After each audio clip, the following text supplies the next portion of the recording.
Welcome to Lecture 7 of Biology 121.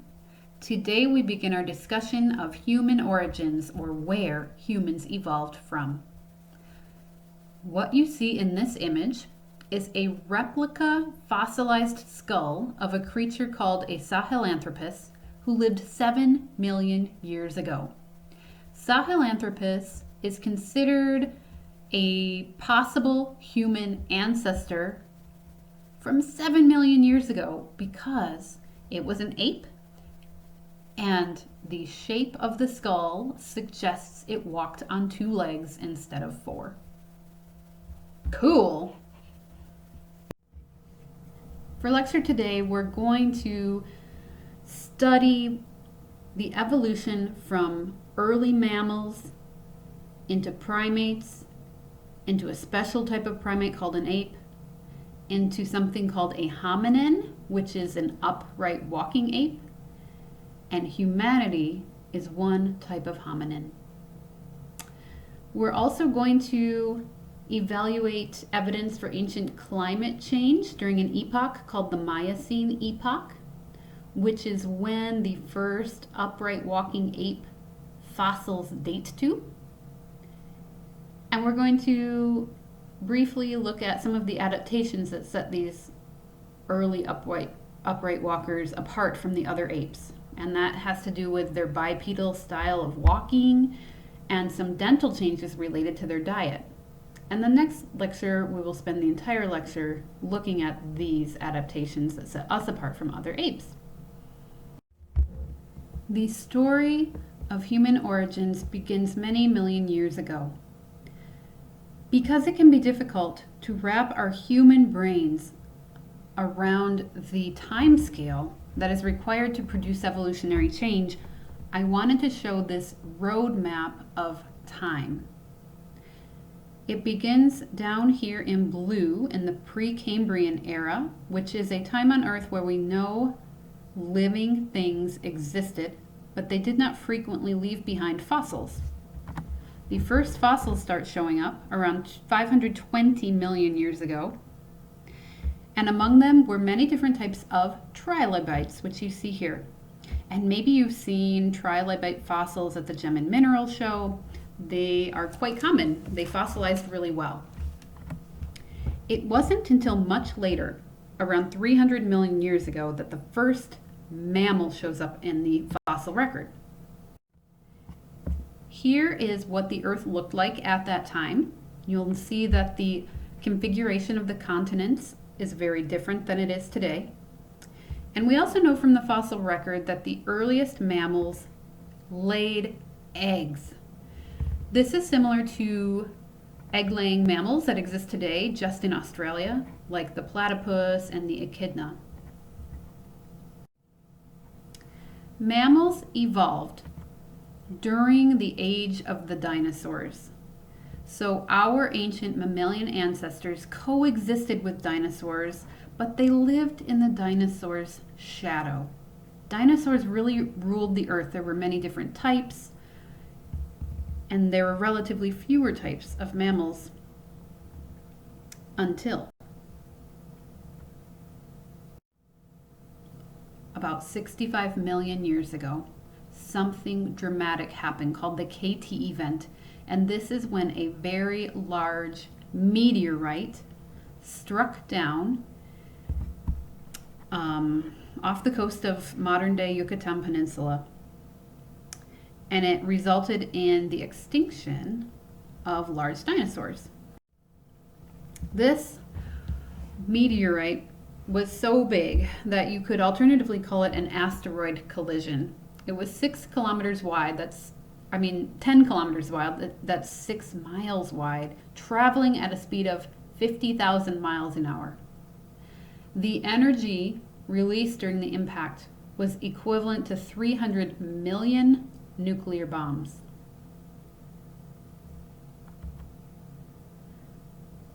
As you might expect from these numbers, this created devastation worldwide. There was a global winter that lasted for many years that resulted in a mass extinction, and this happened all at once. We know this from the fossil record, where there was lots of plant and animal life represented in the fossil record, but then suddenly, 65 million years ago, it's all gone. But not all of it. It's not all gone. It's partially gone. It's mostly gone. So many plants went extinct. The animals who ate those plants went extinct. And then the larger carnivores who ate those animals, they went extinct too. And I invite you to watch this video on YouTube that I've linked to D2L, demonstrating the significant impact of the KT event on world weather, for one. So after the KT event, when the large dinosaurs went extinct, that's when we really see in the fossil record an explosion of different types of mammals. It appears that our little tiny mammal ancestors were able to invade the niche space made vacant suddenly by the extinction of these larger competitors. So there was suddenly less competition for food and habitat, and the fossil record shows many new species of mammals popping up in a brief amount of time after that KT event.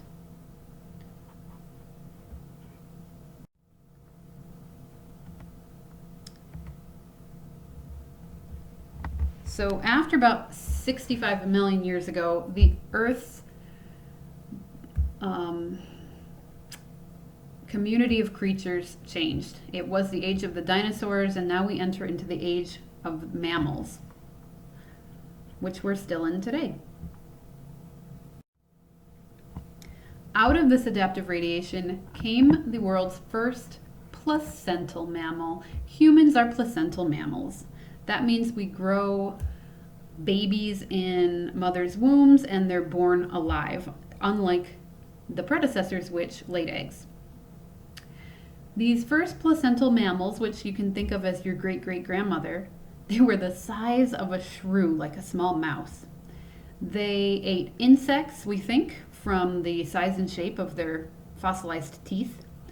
They had a long tail, which was probably furry, and they had a really good nose, but tiny eyes that probably didn't see too well. And they also had 10 digits, 10 fingers and toes. This is the common ancestor to all humans, elephants, mice, whales, all placental mammals worldwide.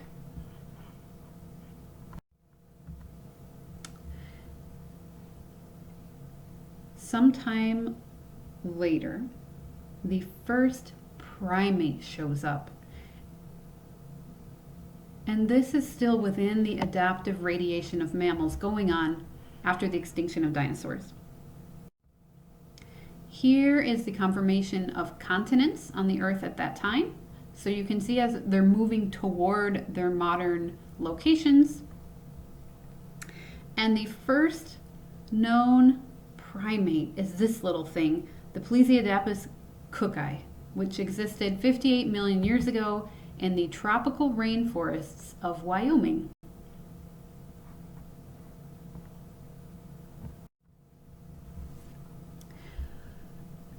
During this time, much of the world was tropical rainforest. What you see on the graph here is the average, that's what mean means, middle latitude temperatures in degrees Celsius. So the whole Earth was much warmer then than it is today. And again, from fossil records, we know what life forms looked like at this time. There was a lot of thick, closed canopy forests. And primates evolved in this habitat, this forested habitat. And they did quite well. So primates are suited to tree dwelling, typically. So they did well for many millions of years. So time went on, the Earth's temperature remained relatively stable. It was still much warmer than it is today. The lemurs and tarsiers diverged from the monkeys and apes. Eventually, the monkeys diverged from apes about 30 million years ago. So here's the divergent point. And our branches, the branches leading to all of us apes versus the branch that led to the monkeys.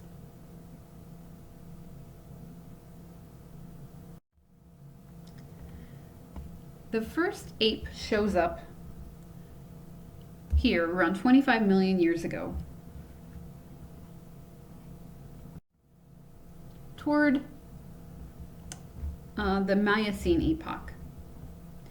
Here's where the continents were located then, and here is an artist's rendition of what a Miocene landscape might have looked like, with many creatures that we know about from the fossil record but that are now extinct.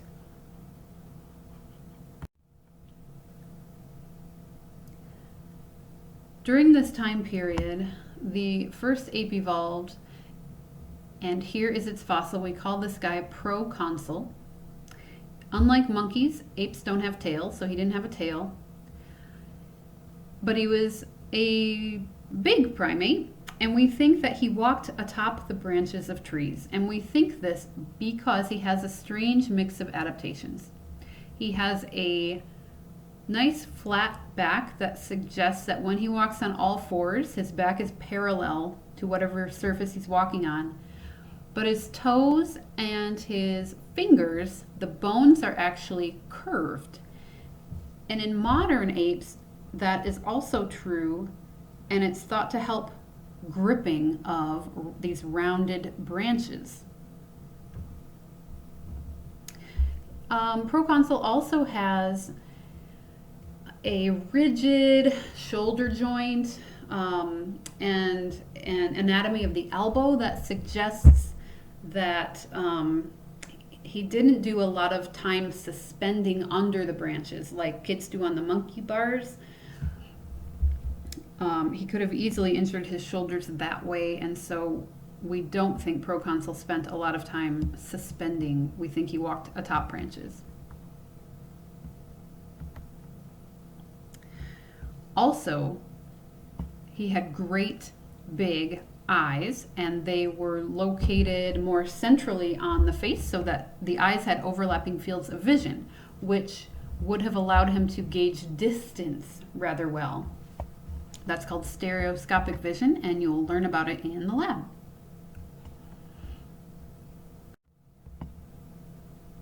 During the Miocene epoch, apes did really well. So we could call this the planet of the apes. There were more than 50 species that left behind fossils.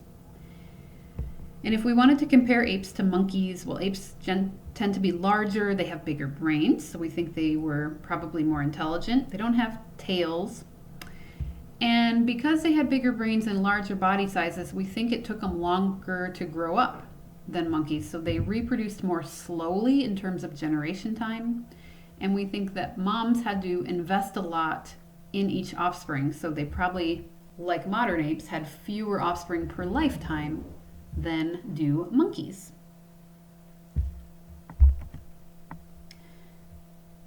At the beginning of the Miocene epoch, the global temperature was relatively stable, and in this habitat there seemed to be an adaptive radiation where many new species of ape showed up in a short amount of time. They did really well, possibly because they were smart. But by the end of the Miocene epoch, you see this sudden drop in global temperature here in the blue square on the graph. This sudden climate change caused many ape species to suddenly go extinct. It was during this time period that we think one of the surviving apes started kind of transitioning down the road to becoming human. During the late Miocene epoch, about 6 million years ago, the Earth was warm compared to today, but it was cooler and drier than it had been before. And rainfall, very importantly, became seasonal. This changed the landscape. Where there used to be tropical rainforest, closed canopy forest, where if you looked up, you would just see green, that dried out into a patchier mix of woodlands. That's the thing shown in, it's the type of habitat shown in the picture on the bottom right, where it could still be a forest, but it's not a close canopy rainforest. So it's more patchy. The trees are patchier with a lot of grasslands in between. This meant that different foods were available, and one of those foods was tubers, the roots of plants that tend to be starchy and high in nutritional content, lots of calories.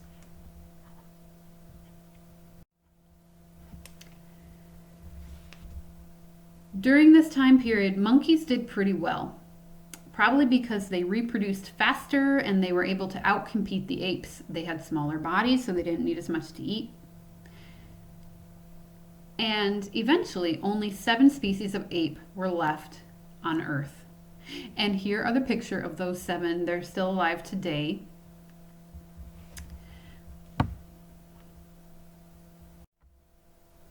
One of these surviving Miocene apes eventually evolved into humans. And we think that this one in the middle, called Ardipithecus, is the likely culprit. This is an ancient bipedal ape that dates to around 6 million years ago.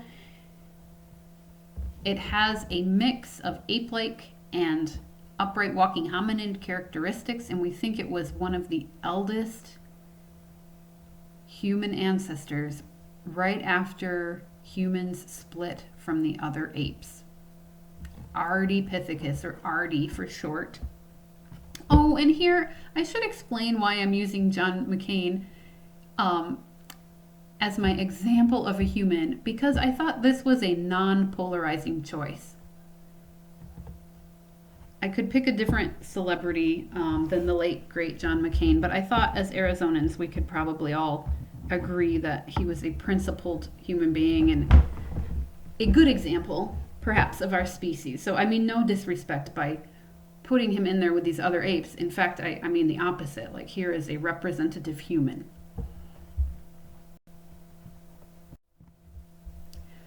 Ardi was likely the first hominin. And a hominin is a member of our clade after the split with all other apes. So a hominin is any creature that existed on our family tree after we split from other apes. So after we split from chimps. All hominins are bipedal, meaning we walk upright. And we think that most hominins could potentially be human ancestors. So if you discovered a new fossil hominid, you might claim it's a human ancestor and wait for other people to prove you wrong. And that's what scientists tend to do. Here's a little who's who among early hominins. We have Ardipithecus, the very first. She evolved eventually into Australopithecus afarensis, who evolved into Australopithecus africanus. And then there's another early hominin who we think is not likely part of the human family tree, called Australopithecus boisei. And this creature we don't think matches the trajectory towards human evolution because it was so large. This was a large primate with massive jaws, a big sagittal crest, which is a bony attachment at the top of the head that looks like a mohawk made of bone, and the chewing muscles attached there to pull the jaw upward. So the bite strength of this guy was just overwhelming, and the teeth were huge, and this doesn't match the trajectory of these other hominins. So we think Australopithecus boisei, a robust Australopithecus, aka a Paranthropus. They've been called many different names. This one doesn't really match the others. But he existed concurrently with some of these more gracile Australopiths, the Lucies. All right. So this adaptive radiation of hominins took place around 6 million years ago. It produced Ardipithecus, and then several others. Because of this new environment, the tropical rainforests were replaced by patchy woodlands separated by savanna grasslands, and there were new foods. In a tropical rainforest, there are so many different fruiting trees that if you go out, you can probably find one to feed yourself every single day. Not so in a woodland environment in which rainfall is seasonal, like during monsoon season. So at the end of the Miocene epoch, the tropical rainforest dried out. Everyday fruit eating was no longer a possibility. So either an ape species that relied too much on fruit went extinct, or if it got lucky, it adapted to eat other things as well. But that's what we think our ancestors did. And one of the things we think they ate was tubers. So they had to be smart enough to know where to dig. But this is a source of food in woodland and savanna environments that is available year round, if you can figure out where to find it. So these new foods and new types of habitat led to new types of niches, living spaces, and types of food to eat, which led to these new life ways. And we think that's what made our hominin ancestors stop walking on fours and stood up and walked on 2 feet. These new ways of living. And that led to a rapid succession of many new hominin species that we think eventually led to the human species. So let's take a minute to review. Number 1, what were the key environmental changes that led to the evolution of hominins?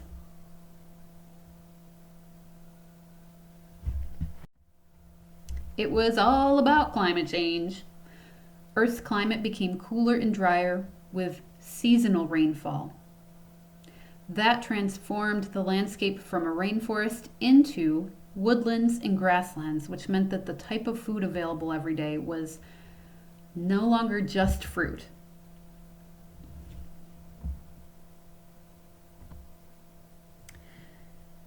At the beginning of the Miocene, there was rainforests. It was the planet of the apes. Everybody was happily eating fruit. But by the end of the Miocene, the fruit went extinct. And so whoever survived had to have ways of eating that included other foods, not just fruit.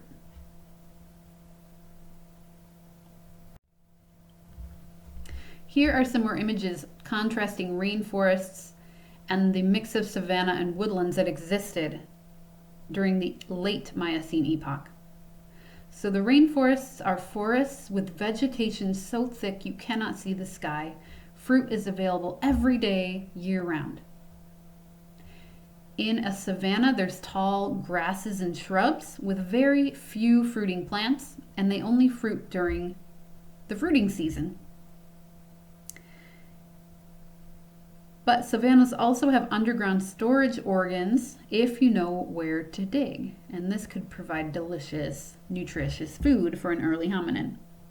In woodlands, it's still a forest, but there's no canopy, so you see here this patchwork of trees, and it's filled in with like bushes, and these trees and bushes might produce fruit just one time a year.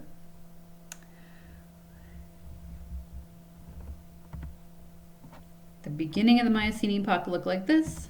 The end of the Miocene epoch looked like this. And this environmental change forced hominins to adapt.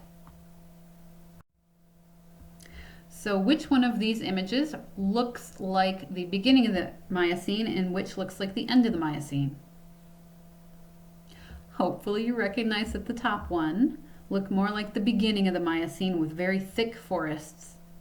And the bottom one looks like the end of the Miocene with a lot of grassland separating a patchwork of trees.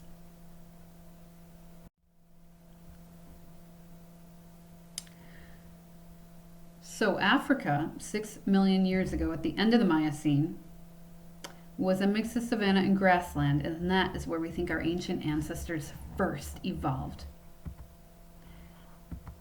Distinguishing features of these early hominins was their upright walking. So there were a lot of changes in the bone structure, the anatomy of bodies, to transition an ape that used to walk on all fours into an upright walking organism. And we'll talk more details about those changes next lecture. And there were also rapid changes in dental morphology, like big, strong molars that allowed hominins to eat underground storage organs, these tubers that are not as soft as fruit. So they needed strong teeth to be able to eat that. Short lecture today, that's the end. Next up, we're going to evaluate hominin adaptations in more depth and think about what they mean for human health today. Thanks for listening. Bye.